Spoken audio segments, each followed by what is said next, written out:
Captain's Log, Subdate 200903.4. The waters of Cacopolis Beta are a tad dark. It is a bit unnerving. Long-range scans say there is substantial amount of activity going on. We just can't see it yet.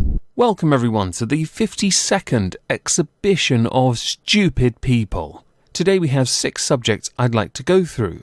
Before that, I'm going to be streaming on Twitch tonight some Assassin's Creed Revelations. If you're at all interested in watching me pretend to sneaky sneak while committing murder fun time, the link is in the description down below. To start, we're going to go with the POV Holocaust trend. This was a trend, a point of view one, on TikTok, which is considered a home to many aspiring actors, who then create characters or situations to then best express themselves, showing off a variety as some kind of resume. However, it dips into a bit of a darker territory, where certain types of negative behaviours are romanticised. We covered the James Charles related one, I believe, on This Week at Twitter number 2, when it came to DV. Well, this one includes young people pretending to be Holocaust victims, some of whom are deceased, some of whom are not. Some very deluded people believe this helps to raise awareness for anti-Semitism and to fight against it. Others consider it mockery. The picture you now see on the screen is the one that got most people talking. The person in question has in fact now made their TikTok account private and apologised, because this particular, air quotes, tribute is a few months old and it took a while for anyone to notice. It wasn't until the Holocaust tag ended up getting 16 million views on TikTok, which included comedy videos about Jews walking into gas chambers. Oh dear Lord, this is spicy, spicy territory. We're going to walk away from it now. So we're going to move over to the BBC. I addressed them a few days ago with the right-wing comedy-related video. Oddly enough, that happened to be a fallout to something that happened a week earlier, where the BBC was considering dropping Rule Britannia and Land of Hope and Glory from the television show Last Night of the Proms.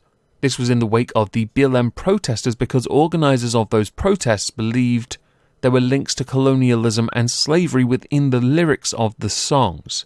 There were debates on television which concerned some rather interesting people, lolcows on Twitter, who themselves, while supporting BLM, admitted they don't watch Last Night of the Proms and don't actually care about the song Rule Britannia and Land of Hope and Glory. Well, the BBC went on to eventually, they ended up just blurring out all the words and just playing the music instead.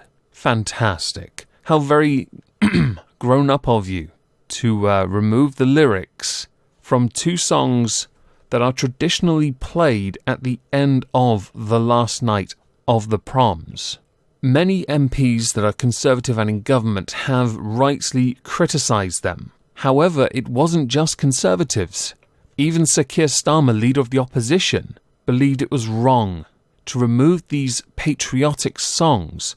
The soon-to-be-gone Director General Lord Hull backed the decision over the proms, saying that they came to the right decision because, of course, we must forget Britain's imperial history. It is so wrong to talk about one's history, mistakes, and, of course, domination. We should stop doing that now and instead focus on the more interesting aspects and just listen to the brass section.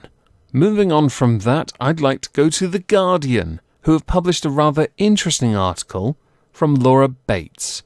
Men Going Their Own Way, or MGTOW, the rise of a toxic male separatist movement. Because, as is well established, no man can be trusted to operate their life on their own, so they must totally be stuck with a ball and chain. That can either reference a partner or a very literal ball and chain, so we know what they're doing, when they're doing it, how they're doing it, why they're doing it, and blah blah blah blah blah blah blah doing it. The men of the MGTOW movement aim to live their lives with no female contact. That's not entirely true, but by all means, generalise. The idea began on the fringes of the internet, so how's it made it all the way to the White House? Wait, it's in the White House? Okay. The part of this article that got my interest, it wasn't about incels plotting violent revenge on women, or pick-up artists deploying predatory tactics to gain women into having nookie with them, snoo even. No. It's a bit further down, where they reference Sandman, although I'd forgotten he existed, but going a little further, they reference David Sharat. Now, David Sharat, when I started on YouTube in 2015, was more commonly known as an MRA called Spinosaurus Kin. He made response videos to bad arguments presented by feminists on the internet. He then went to university, and he gave an interview. That interview is what is being referenced in this article. That interview is from quite a few years ago. Bit antiquated, but sure, make your point now when it comes to an origin story that isn't an origin story. Spino didn't have much in the way of pull back then, but of course make the larger point that MGTOW's a bigger threat than it is. Spino then eventually went on to move away from men's rights and focus on politics, more leftist, progressive politics, and of course Discord-related nonsense that I don't care about. I lost touch with him sadly many years ago, which is a shame because he and I got on quite well, but he did move on with his life, and that's all that matters. There were a number of dramas, of course you could mock, point, laugh if you like. Get enough likes on this video, I could do an exhibition of stupid people recapping all of it. Let's make it 1,000 and see how brave you're feeling. To me, it is a weak argument to present something so old from someone who never really had much pull in the first place. You claim it is in the White House, which is an argument for many other people to have. I'll stick to my own lane of British politics. But to make your point, you use very fringe former content creators who themselves presented very legitimate problems men faced, especially in the States, of false accusations. Title IX and that dear colleague letter eroded at the very rights many men had outside of college, because apparently your colleges are autonomous to an extent. Were. The article is, by definition, intellectually dishonest, and sets up a rather fascinating straw man along with a couple fallacies. If you read it, you'll notice them. It's quite funny and adorable. Next, I'd like to talk about BitChute. I like BitChute. I especially love the truly savage comments I get. Love you guys. You're actually fantastic. Also, because I'm growing over there, I support them on Subscribestar. I genuinely like BitChute. ADL do not like BitChute. Recently on Twitter, BitChute have been posting their growth in the US, and they've been getting bigger and bigger and bigger, and that benefits a lot of us. A lot of us that promote our content there and want to see an alternative platform succeed. I genuinely do. For me at the moment, I don't make money off that site, but I want to see it grow to get to a point where it can make money for those who created it. And if I can as well, it'd be great. But I mostly want my bronze plague. And yes, I said plague. I want it. I want a bronze T-virus delivered at 10,000 subscribers. All of you go subscribe to me then now, please. I want it. No Lives Matter demands it. Well, ADL have published an article. BitChute, a hotbed of hate under the guise of anti-censorship and free speech. Video hosting service BitChute has become a hotbed for violent, conspiratorial and hate-filled video propaganda, and a recruiting ground for extremists. The creator, as you yourself reference, saw increased levels of censorship by large social media platforms. He's right. I've spoken to Ray. He's cool. He is right about this, and many have been. We've seen it recently with David Icke getting yeeted from YouTube. Others like Alex Jones did too. I didn't support them getting yeeted because I felt that it's okay for them to speak, and people aren't always going to agree. But if all you're going to do is then silence them, your little echo chamber is going to continue to flourish and become more and more insulated. If people can go to a platform and know they can say whatever they want, because it turns out those running it aren't beholden to advertisers, which is what YouTube is, then people are going to be able to speak more freely and they're going to want to promote it further.